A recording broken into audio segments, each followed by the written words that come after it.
Bonjour, bienvenue dans cette nouvelle vidéo. Aujourd'hui, nous allons parler du sorcier de la montagne de feu.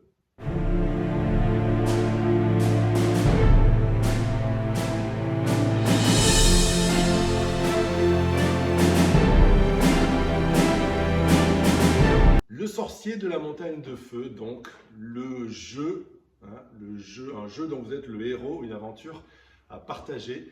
Ce magnifique coffret qui a la forme d'un livre et que beaucoup reconnaissent puisque c'était le format des premiers jeux de rôle sortis en France par Gallimard, dont L'Œil Noir. Alors vous pouvez aller voir cette vidéo dans laquelle je parle de toute l'histoire de L'Œil Noir avec tous les coffrets. Il y avait aussi, moi j'avais à l'époque Pendragon, j'avais les Mille et Une Nuits, enfin voilà, il y avait vraiment beaucoup de jeux qui sortaient sous ce format-là, sous le format de Gallimard, et c'était assez joli. Donc aujourd'hui, nous allons voir Le Sorcier de la Montagne de Feu. Ceux qui connaissent, ceux qui ont mon âge, eh bien, savent que c'était un livre dont vous êtes le héros, le premier livre dont vous êtes le héros, sorti en novembre 1983 pour la première édition. Alors il faut savoir que la première édition, c'est celle-là, voilà, avec le trésor et le dragon qui le garde. Ce n'est pas cette édition-là qui est postérieure. Ce n'est pas non plus cette édition-là qui est postérieure, qu'on appelle V1 sans logo. Ce n'est pas non plus celle-là, bien entendu, que l'on appelle V1 avec logo. En fait, la première édition est sortie en novembre 1983 et elle avait la forme d'un livre tout à fait normal puisque c'était le premier. Ce n'est qu'ensuite que les éditions Gallimard vont monter cette espèce de collection, d'abord sans le logo, et ensuite avec le logo, Défi Fantastique, Loup Ardent, Loup Solitaire, etc. Parce qu'il commence à y en avoir beaucoup, Steve Jackson et Ian Livingstone en sortent beaucoup et on va commencer à créer cette collection. Mais le premier, le tout premier, n'est pas inscrit dans une collection, et donc c'est celui-là pour ceux qui sont intéressés par les premières éditions. J'ai une vidéo dans laquelle je vous explique les premières éditions des livres dont vous êtes le héros, donc ça va venir très bientôt, vous verrez ça, on en reparlera. Bon, aujourd'hui c'est Le Sorcier de la Montagne de Feu, ce livre dont vous êtes le héros qui a rendu fou toute une génération, dont moi. D'ailleurs, je n'ai jamais réussi à le terminer. Il y avait un truc qui était assez particulier, c'est que en fait, pour arriver au dernier chapitre, qui était le 400, si je me souviens bien, le trésor donc, eh bien en fait, il fallait avoir 3 clés. Et quand vous avez ces 3 clés, bon, par exemple numéro 4, numéro 5, numéro 8, eh bien il fallait additionner ou faire une opération avec ces 3 clés pour vous emmener au chapitre correspondant à la solution. Voilà. Je n'ai jamais réussi ça, c'est un labyrinthe, vous perdez la vie puisque vous vous battez contre des monstres, etc. Donc aujourd'hui on va parler non pas du livre, mais du jeu de plateau qui est un peu plus quand même facile que le livre dont vous êtes le héros, mais c'est le jeu de plateau qui est inspiré de ce livre dont vous êtes le héros. On va le voir, c'est un mélange de livres dont vous êtes le héros, puisqu'il est inspiré du premier. C'est un mélange de jeu de plateau, puisque vous vous déplacez sur un plateau, et c'est un mélange aussi, attention, de Cluedo, parce qu'en fait, vous devez trouver une combinaison de clés, c'est-à-dire 3 clés. Et en fait, vous avez le même principe qu'au Cluedo, c'est-à-dire que, eh bien, au départ, vous avez les 9 clés, de 1 à 9, numérotées de 1 à 9, et vous en enlevez 3 au hasard, sans regarder. Vous les mettez sur le plateau et ce sont les 3 clés qui seront la combinaison gagnante, exactement comme au Cluedo. Vous tirez entre les armes, entre les personnages et entre les salles.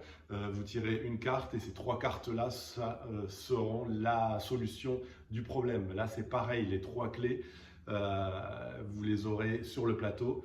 Et les autres clés, vous les distribuez entre les joueurs. Donc effectivement, si personne n'a la clé, par exemple numéro 3, ça veut dire eh bien, qu'elle fait partie de la combinaison. Mais avec cette difficulté qu'il faudra trouver en plus les trousseaux de clés, c'est-à-dire les clés matérielles sur le plateau. Si vous pensez que c'est la clé numéro 3, par exemple, qui est une des 3 clés de la solution, eh bien, il vous faudra aussi trouver le trousseau avec la clé numéro 3 dedans. Et c'est pour ça que c'est doublement plus compliqué. Il y a un truc, c'est que vous pouvez tuer les personnages qui jouent avec vous. Ce n'est pas un jeu coopératif du tout, c'est un jeu où on tente chacun sa peau. Et d'ailleurs, moi j'ai fini par tuer mon fils, hein. Il a bien fallu parce qu'il me manquait un trousseau de clés, donc j'ai tué mon fils pour accéder au trésor de la montagne de feu. Vous allez voir ça, il y a une petite partie, hein, un petit extrait de partie que j'ai filmé avec ma fille et mon fils pour que vous voyez un petit peu comment ça se passe. On va tout de suite procéder à l'unboxing. On va ouvrir la boîte et vous montrer ce qu'il y a dedans. Alors voilà la boîte qui est splendide, hein. Tu reprends la forme, comme je le disais, d'un livre, un livre dont vous êtes le héros, hein, avec ce cartouche-là que tout le monde connaît. Une illustration, ça c'est le carnet des règles, une illustration que l'on connaît qui fait partie des illustrations de l'original du Sorcier de la montagne de feu, du livre dont vous êtes le héros. Donc c'est un petit livret de règles, 1, 2, 3, il y a 4 ou 5 pages, hein, c'est assez facile. Ceux qui connaissent les mécanismes des livres dont vous êtes le héros, eh bien, ne seront pas surpris, c'est vraiment calqué sur les mécanismes des défis fantastiques, hein.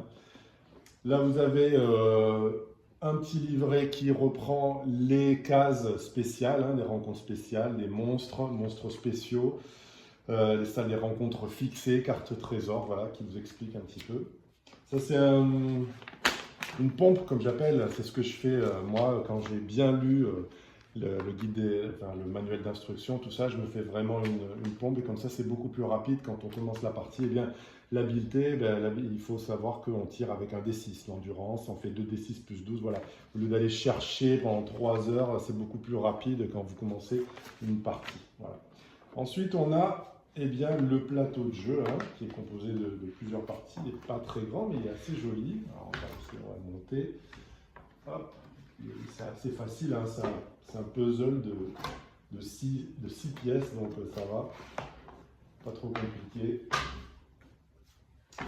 En plus c'est facile, il y a la rivière qui passe au milieu, donc voilà, on met la rivière au milieu et on construit le reste autour.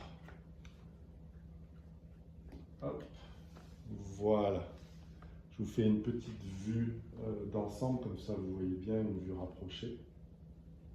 Donc le plateau se met entre les joueurs. Ensuite on continue. Dans la boîte on a 2 dés, très utiles pour les combats, pour avancer. Alors on avance avec un seul dé, hein, pour les déplacements et on se bat avec 2 dés. On fait les tests de chance aussi. Alors, on a une feuille de personnage, hein, une feuille d'aventure, hein, qui sont vraiment calquées sur celle des défis fantastiques. Voilà, des livres dont vous êtes le héros. On a notre personnage qui a de l'habileté, de l'endurance, chance, équipement transporté, or, bijoux, potions, état de vos provisions.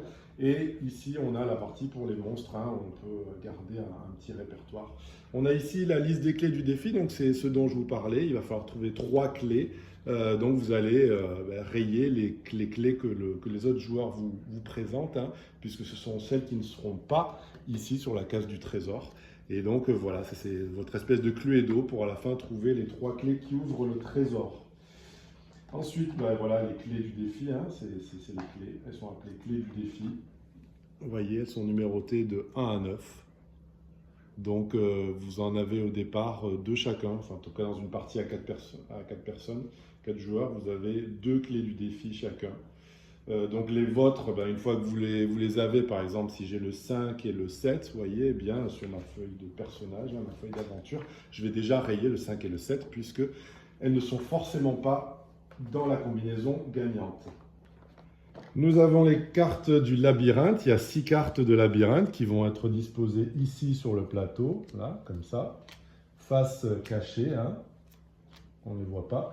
Et quand un personnage arrivera près d'une de ces cartes, hein, sur la case adjacente, vous pourrez retourner la carte et vous verrez si c'est un... Voyez, on le voit bien là, voilà. Si le passage s'arrête là, il devra passer un tour. Et par contre, si c'est... Voilà, si ça continue, hein, vous voyez, si ça continue, si on peut accéder de là à là, il pourra jouer son nombre de dés, hein, le nombre de dés qu'il a fait pour se déplacer. Voilà, c'est ça le labyrinthe. Et ensuite, les joueurs choisissent s'ils veulent retourner les cartes, c'est beaucoup plus marrant, ou s'ils veulent les laisser comme ça. C'est vraiment au choix des joueurs ensuite. Ensuite, on a les cartes trésors. Voilà, alors ici, par exemple, une bière d'orque, ajoutez 2 points à l'état de votre endurance. On a un petit peu de tout. On a une épée enchantée qui ajoute 2 points pour l'habileté, les trousseaux de clés dont je vous parlais avant. Voilà. Par exemple, si je pense que l'une des clés de la combinaison est un 3, eh bien, il va falloir que je chope un des trousseaux. Il y a des trousseaux avec plusieurs clés. Par exemple, ici, on a 1, 4, 9, donc ça irait pas pour mon 3. Mais ça pourrait me servir si un des autres chiffres est le 4, par exemple, ou le 1 ou le 9. Vous avez des trousseaux de clés squelettes qui sont, eux, des passe-partout. Donc, vous pouvez utiliser n'importe quel chiffre avec. Fausse à pieux, voilà une rencontre spéciale. Vous avez des trucs assez marrants. Et en fait, eh bien, vous mettez sur le plateau au tout départ, hein, ça prend quand même quelques minutes. Vous prenez les trésors, vous les mettez face cachée sur toutes les pièces hein, du labyrinthe. Et par-dessus, vous mettez une case rencontre. Alors, la case rencontre, par exemple, ici, un loup-garou, monstre habileté 8 et endurance 8. Voilà.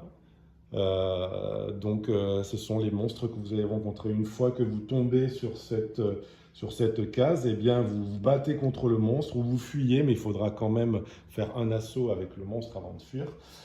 Et si vous gagnez le monstre, eh bien, vous pouvez récupérer le trésor. C'est très important de récupérer les trésors parce que je vous ai dit, il y a les trousseaux de clés qui sont obligatoires pour ensuite eh bien, pouvoir valider votre combinaison de coffres au trésor lorsque vous battez contre le sorcier et remporter la partie.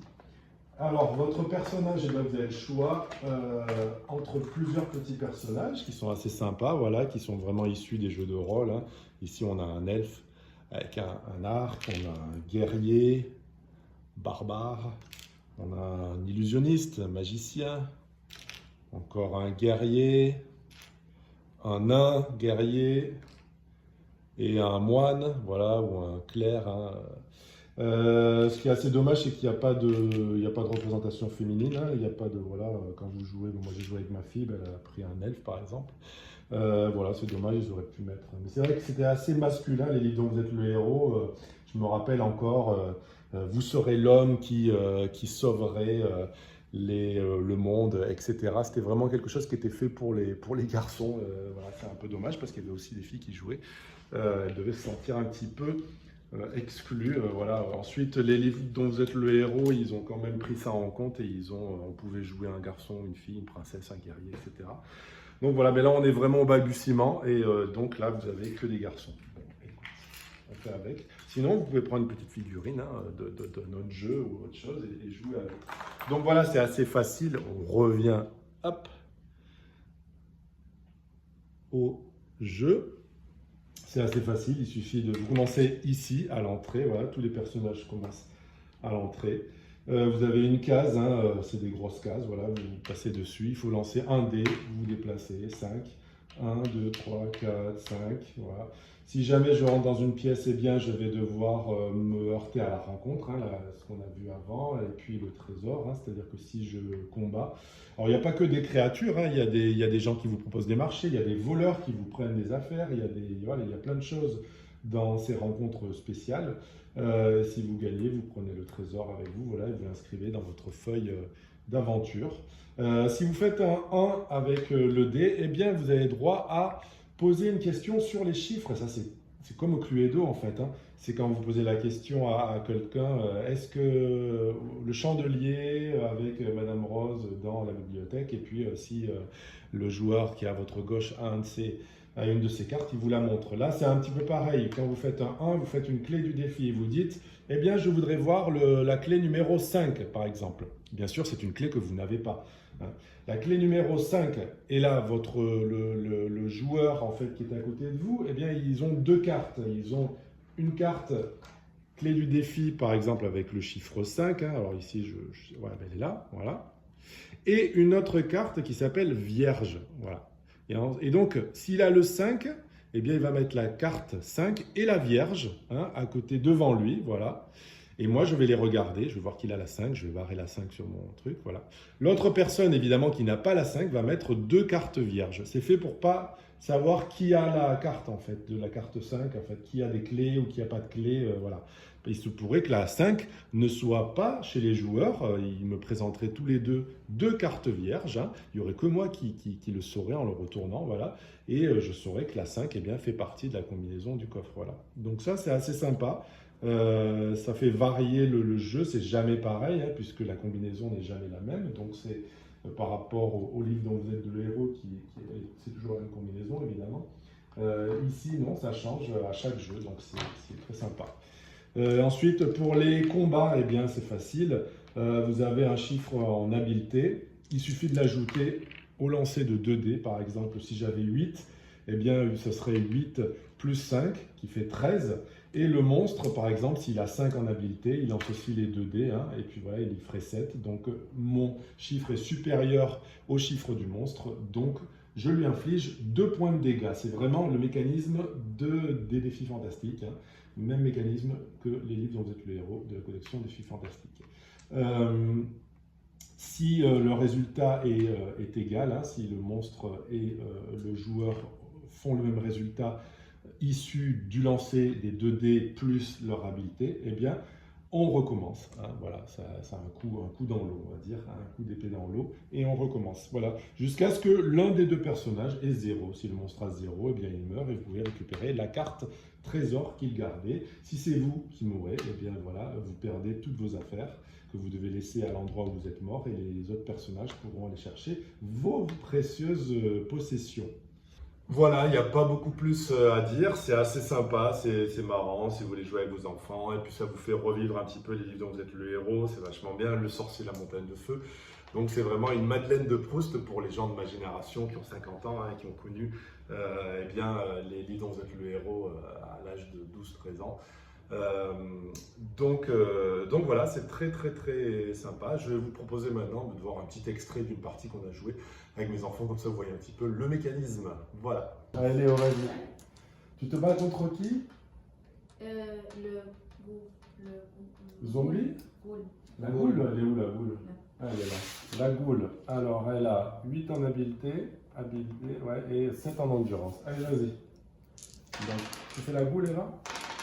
7 4. plus l'habileté qui est, ça fait 15. Et toi, combien? Tu as ton épée enchantée qui est plus 2. 4 plus 2, 6, plus 8, 14. 14. J'ai gagné. Ok, tu perds 2 points de vie. On est là. Allez, la goule attaque. 6 plus 8, 14. Moi, 7. 7, 9. Et droit. Léo, t'as combien en habilité? 8, 8. T'as 8, t'ajoutes 2, t'as 10 points. T'as toujours 10 points. T'ajoutes 10 à tes 2 dés là. Ça fait combien? 10 plus 7. J'ai 17. Voilà. Et elle combien on a dit? 14. Ok, t'as gagné. On lui enlève les points. Combien? On lui enlève 2 points à la goule. Ok. Qui c'est qui a la goule là? C'est toi? Moi, Ah, pas ok. moi. 8. 8 plus 8, 16. Et toi Léo? Bon. 10. Je t'ai dit tu as 10, tu 17. ajoutes au dé. Oh là là, 17. dis donc. 17, voilà. 7, ça y est. C'est C'est Léo qui gagne. Tu enlèves 2 points à la goule. Tu ajoutes 10 à ton lancer de dés, Léo. Fais pas des calculs compliqués. Regardez. 11 plus 8, 14. 19. Voilà, c'est la goule qui gagne. Tu perds 2 points de vie. Et voilà, la goule. 4. Donc tu fais 12. Léo a gagné. Ouais. Enlève 2 points. Il lui reste combien de points à la boule? Je sais pas. Non, une vie. Une vie, il lui reste? Ouais. 7 plus 8. 15. 18. Il a gagné. Tu gagnes 1 point de chance si t'es pas à ton maximum de chance. Si t'es à ton Oui, je maximum. sais. Allez, tu gagnes le trésor. Tu vois? Ok, à toi Eva. La goule, on te le met dans ton palmarès. C'est quoi ça? Quoi? Eva. Tu sais lire, Léo? Ouais. Non. Mais c'est trop. 5. C'est trop. T'as compris qu'il y avait écrit sur la Ouais. carte? Non.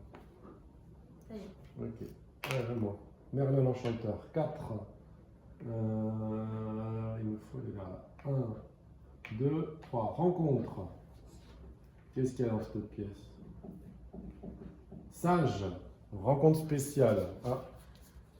Tiens, vas-y, cherchez-le. Voilà, voilà. Sage. Rencontre spéciale. Il est impossible de voler la carte trésor du sage. Un aventurier peut toutefois l'échanger contre une de ses propres cartes trésor. D'accord. Une clé du défi peut être effectuée par un aventurier Ah, pour entrer dans la salle du sage. Le sage demeure dans sa salle jusqu'à la fin de la partie. très bien. Bon, ben, je vais lui changer quelque chose. Si je peux. La potion de bonne fortune. Je lui prends le trésor et en plus j'ai droit à une clé du défi. Alors, qu'est-ce que j'ai gagné déjà? Ouh, merveilleux. Ok, alors je fais une clé du défi et je demande le 8. Allez, clé du défi, je demande le 8.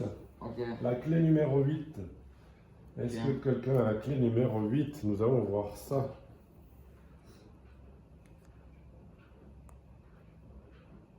Ok. Et toi, c'est tes clés là?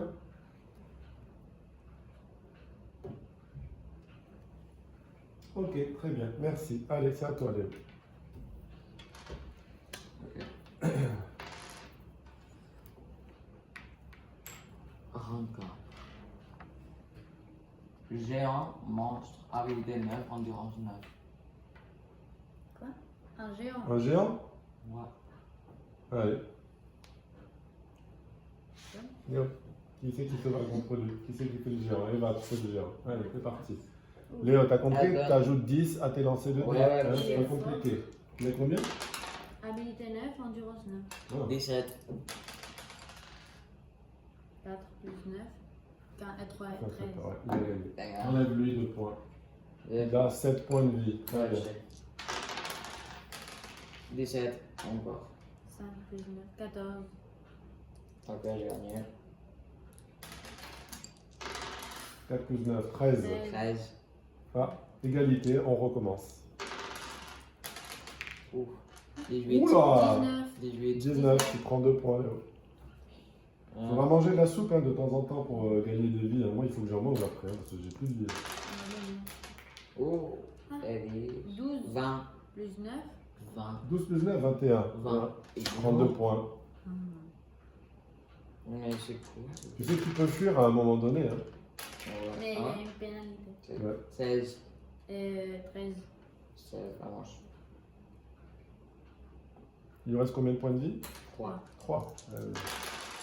Tu l'achèves en 2 coups. Ouais. Oula, 17. 2. 17. C'est bon. Tu enlèves 2. Et le dernier coup.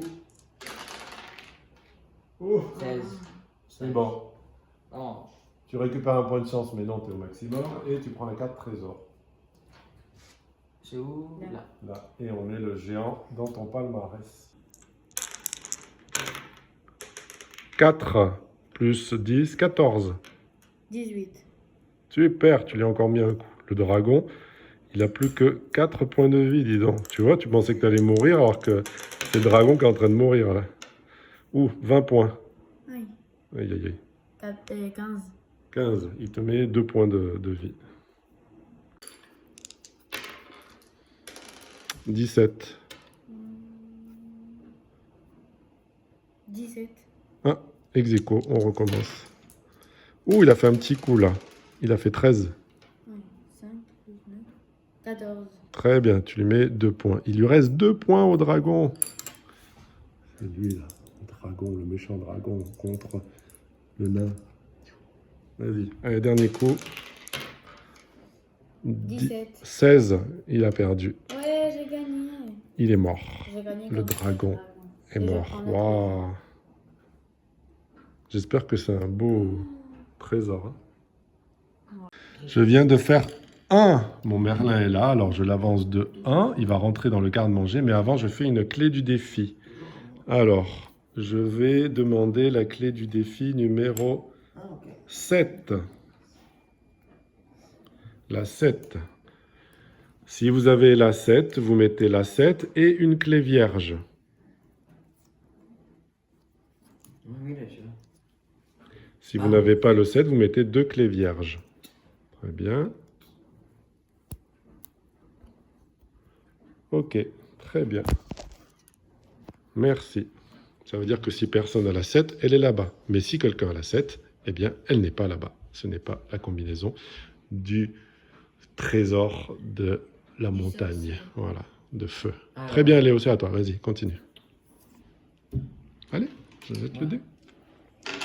Un Neuf. dé. Un dé. 9.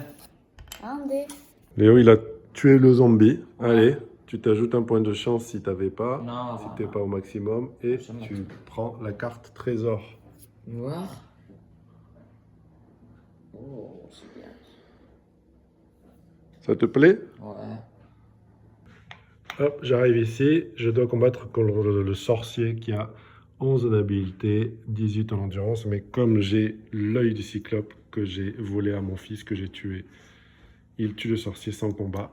Je gagne donc le sorcier directement et le trésor. Et je dis que les clés sont 4, 5 et 7. Et j'ai les trousseaux de clés correspondants. Par exemple, le trousseau avec le 7, le trousseau avec le 5 et le trousseau avec le 4 qui est quelque part par là. Où est-ce que je l'ai mis? Je l'avais tout à l'heure.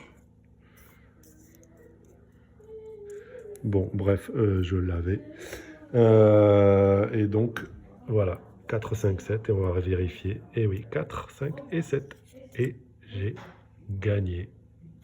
Merlin l'Enchanteur a gagné cette partie. Youhou! Voilà, cette vidéo est terminée. J'espère que ça vous a plu. On se retrouve très vite pour parler des livres dont vous êtes le héros. Je vais vous montrer des petites techniques pour les rendre un peu plus jolis, parce que c'est vrai qu'ils ont quand même une quarantaine d'années et dans votre collection, il doit y en avoir qui ont assez souffert. On va voir comment les protéger, on va voir comment les arranger un petit peu pour qu'ils soient un petit peu plus jolis dans les étagères. Et on va parler des premières éditions aussi, des livres dont vous êtes le héros, parce que c'est quand même quelque chose d'assez précieux et collectionnable. Voilà. Bon, ben à très bientôt.